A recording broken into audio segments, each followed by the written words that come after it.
জামায়াতে ইসলামের নারী কর্মী এবং দায়িত্বশীলদের উপরে অত্যন্ত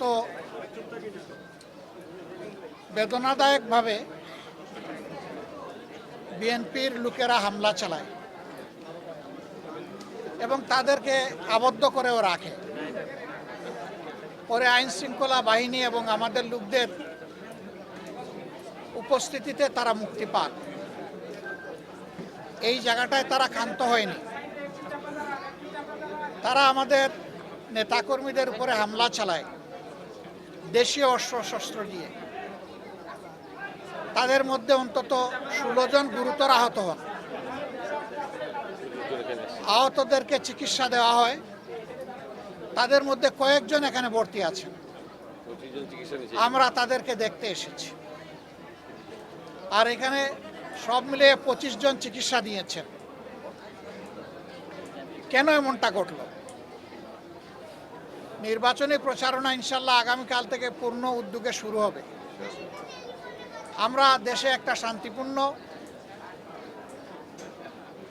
একটা সুষ্ঠু নির্বাচন চাই, যেই নির্বাচনে জনমতের প্রতিফলন ঘটবে, মানুষ স্বস্তির সাথে ভোট দিতে পারবে, কোনো ভয়ভীতির পরিবেশ থাকবে না, এমন একটা নির্বাচন আমরা চাচ্ছি। যুক্তির খাতিরে যদি ধরে নেওয়া হয় যে আমাদের দলের কেউ নির্বাচনী আচরণবিধি লঙ্ঘন করেছে, এর জন্য যথাযথ কর্তৃপক্ষ আছে, তারা কর্তৃপক্ষকে বলবেন।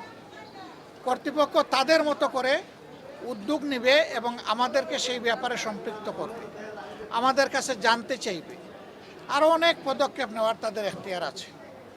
কিন্তু কোনো ব্যক্তি বা দলের কোনো ধরনের কোনো এখতিয়ার নাই এই ব্যাপারে কোনো মব সৃষ্টি করার।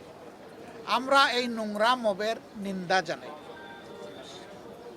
এবং আমরা দেখতে চাই যে মব যেন এখানেই শেষ হয়। মনে রাখবেন, দুনিয়ার মানুষ এখন অনেক সচেতন। মব করে জনমত এখন প্রভাবিত করার দিন শেষ। সবাই জনগণের কাছে যাবে, নিজের বক্তব্য নিয়ে যাবে, দলের অঙ্গীকার নিয়ে যাবে, নিজের চরিত্র নিয়ে যাবে, নিজের কার্যক্রম নিয়ে উপস্থিত হবে। জনগণ অতীত বর্তমান বিবেচনা করে ভবিষ্যতে কার উপর আস্থা রাখবে সেই সিদ্ধান্ত নেবে। আমাদের অঙ্গীকার একেবারেই স্পষ্ট। আমরা একটা দুর্নীতি দুঃশাসন মুক্ত ন্যায় ইনসাফ ভিত্তিক আমরা একটা সমাজ গড়তে চাই, যেই সমাজে ফ্যাসিজম আর ফিরে আসবে না। এর জন্য আমরা দুটো নির্বাচন একসাথে অংশগ্রহণ করব। একটি জাতীয় সংসদ নির্বাচন আর একটি হচ্ছে রেফারেন্ডাম। আজকে আমি নির্বাচনের ব্যাপারে কিছু বলবো না, এটা আচরণবিধির লঙ্ঘন হবে। ওটা কালকে থেকে বলা শুরু করব ইনশাল্লাহ। কিন্তু শুধু এই আসনে না, 300 আসনে যারা নির্বাচনে অংশগ্রহণ করছেন তাদের সকলের প্রতি আমাদের অনুরোধ, প্লিজ জনগণের প্রতি আস্থা রাখুন। জনগণকে শান্তিপূর্ণভাবে সিদ্ধান্ত নিয়ে তার ভোট তার পছন্দ মতো প্রতীক এবং বাক্সে পৌঁছানোর সুযোগ দিন। এর মাধ্যমে যেই নির্বাচিত হয়ে আসবে, সকল রাজনৈতিক দলের দায়িত্ব হবে তাকে সহযোগিতা করা, তাকে অভিনন্দন জানান। কিন্তু এখনই যদি সেই 15.5 বছরের কায়দায় আবার নির্বাচনী ময়দানকে উলট পালট করে দেওয়া হয়, তাহলে জাগ্রত যুব সমাজ কাউকে ক্ষমা করবে না।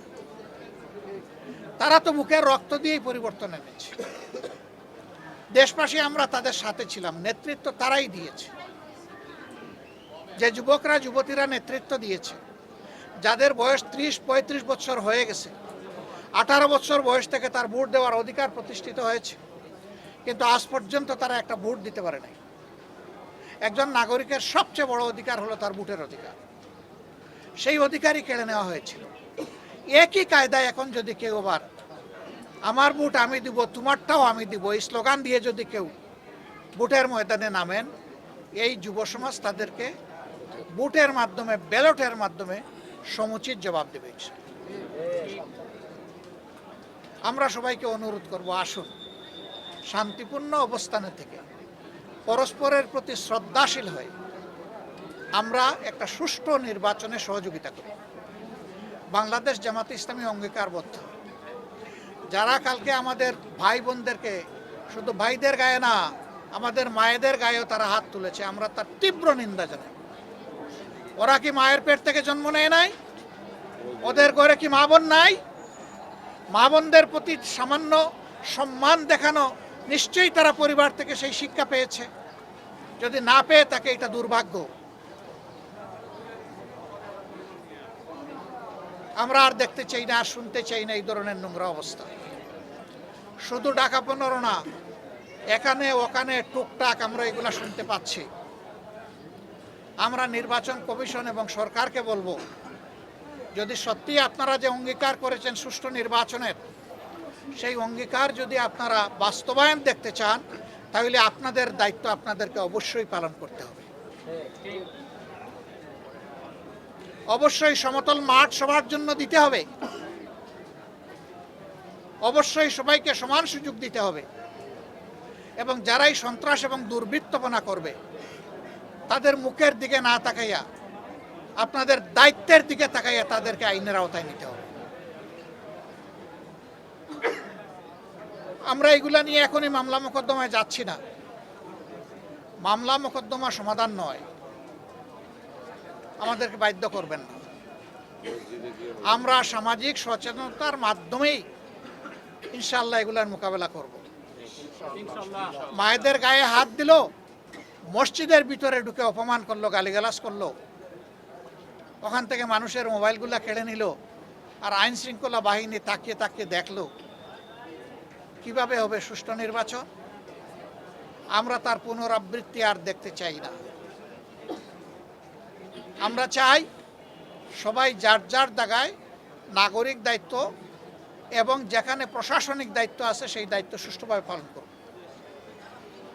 আমরা কথা দিচ্ছি, সুষ্ঠু নির্বাচনের জন্য আমাদের পক্ষ থেকে সম্ভব সকল কিছু আমরা সহযোগিতা দেব ইনশাল্লাহ। মাথা কখন গরম হয়? যখন চোখে অন্ধকার দেখা যায়। আমরা আমাদের জনগণের উপর আলহামদুলিল্লাহ পূর্ণ আস্থা রাখি। আমরা বিশ্বাস করি মানবিক বাংলাদেশ, যুব সমাজের আকাঙ্ক্ষার বাংলাদেশ, একটা নিরাপত্তার বাংলাদেশ মা বোনদের জন্য, আমাদের যুব সমাজের হাতে কাজ তুলে দেওয়ার জন্য যে বাংলাদেশের অঙ্গীকার বাংলাদেশ জামাতে ইসলামী নিয়ে যাচ্ছে, এইটাই যদি কারো মাথা গরমের কারণ হয়ে থাকে, আমরা বলবো আরও ভালো জিনিস নিয়ে আসেন। আমাদের আপত্তি নাই তো। আপনাদের কর্মসূচি যদি জনগণ কবুল করে নেয়, আমরা খুশি, আমাদের কোনো আপত্তি নাই। কিন্তু আমাদের কর্মসূচিতে মেহরবানি করে কেউ বাধা দেবেন না, আমাদেরটা আমাদের মতো করে করতে দেন। বন্ধুগণ, আপনারা কষ্ট করে এতক্ষণ অপেক্ষা করেছেন। আমরা আহতদেরকে দেখেছি, তাদের প্রতি সহানুভূতি প্রকাশ করেছি, তাদের জন্য দোয়া করেছি। আমরা চাই না কোনো মায়ের সন্তান, কোনো বোনের স্বামী, কোনো সন্তানের বাপ, কোনো সন্তানের মা এবং বোন সেইভাবে আর এই ধরনের বিব্রতকর পরিস্থিতির, অনাকাঙ্ক্ষিত পরিস্থিতির শিকার হন, এটা আমরা চাই না। আমরা আশা করব সবার হুঁশ এবং জ্ঞান ফিরবে এবং সবাই নিজেদের সীমানার ভিতরে অবস্থান করে যার যার দায়িত্ব পালন করবেন। আপনাদের সবাইকে ধন্যবাদ। আসসালামু আলাইকুম ওয়া রাহমাতুল্লাহ।